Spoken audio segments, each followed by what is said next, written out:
Can you believe it has been 90 whole days since our very first online worship service?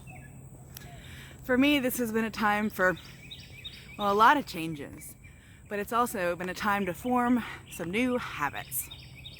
Some of those habits are good, and some of those habits, maybe not so much.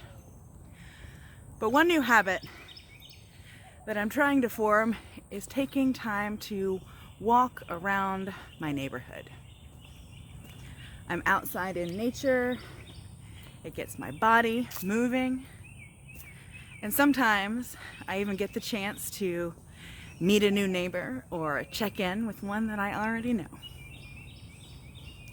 And every time I take a walk around my neighborhood, it fills my pie.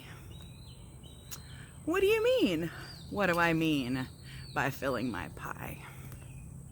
Good question. I'm glad you asked. Let's go inside and I'll show you. Who doesn't love pie? This pie in particular is one certainly worth loving.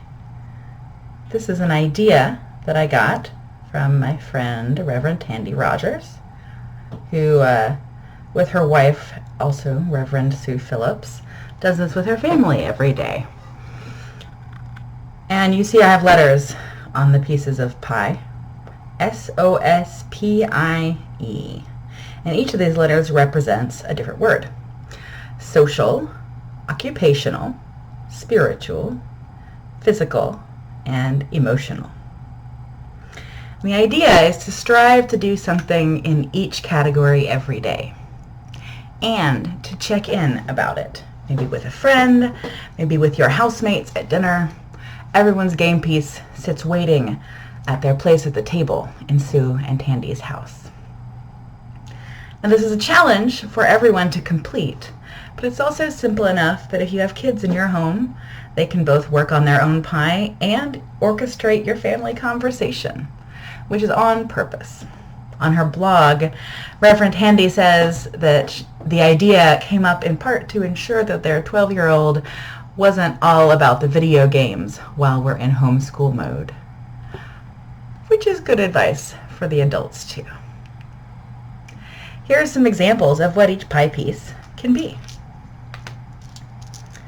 S, social. This could be conversation with anyone outside your home, on phone, or Zoom.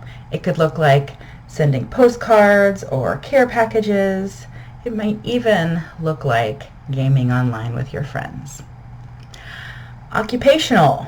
So if you have a paying job, you know what this is, but this also includes family jobs around the house, otherwise known as chores. You've got your spiritual piece of the pie. Maybe you do a family chapel. Maybe you want to practice some meditation, spiritual journaling, maybe even a mandala coloring book, reading an inspirational book or poetry, or listening to a podcast. Got the P piece of the pie, which is physical. So whatever you like to do to get your body moving, whether it's biking, walking around your neighborhood, jumping rope, lifting weights, the sky's the limit. Just don't hurt yourself. Then you have your intellectual piece of the puzzle. Maybe this is reading, or again, podcasts. Maybe this is working a puzzle, or playing Sudoku, or using some trivia cards with your family or a friend on Zoom. Maybe it's watching a documentary. And then last, but definitely not least, we have our emotional piece of the pie. Maybe this is doing some arts and crafts. Again, maybe this is journaling as a way of getting your emotional needs met. Maybe this is talking about feelings with a loved one or a friend, which is also social. Maybe this means that you need to make a blanket fort. The cool thing about this little exercise is the interpretation of each person's pieces is up to them, within reason, of course.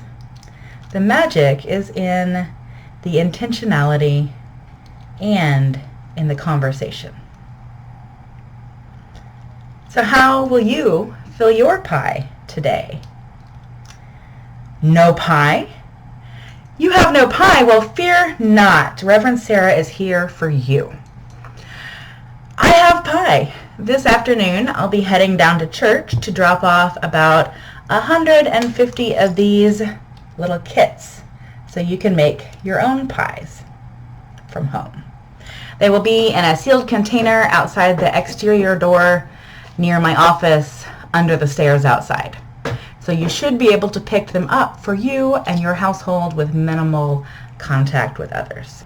I hope you'll join me this Wednesday for Wednesday at the Well, where we'll be continuing this theme with some conversation as well as a couple of additional exercises.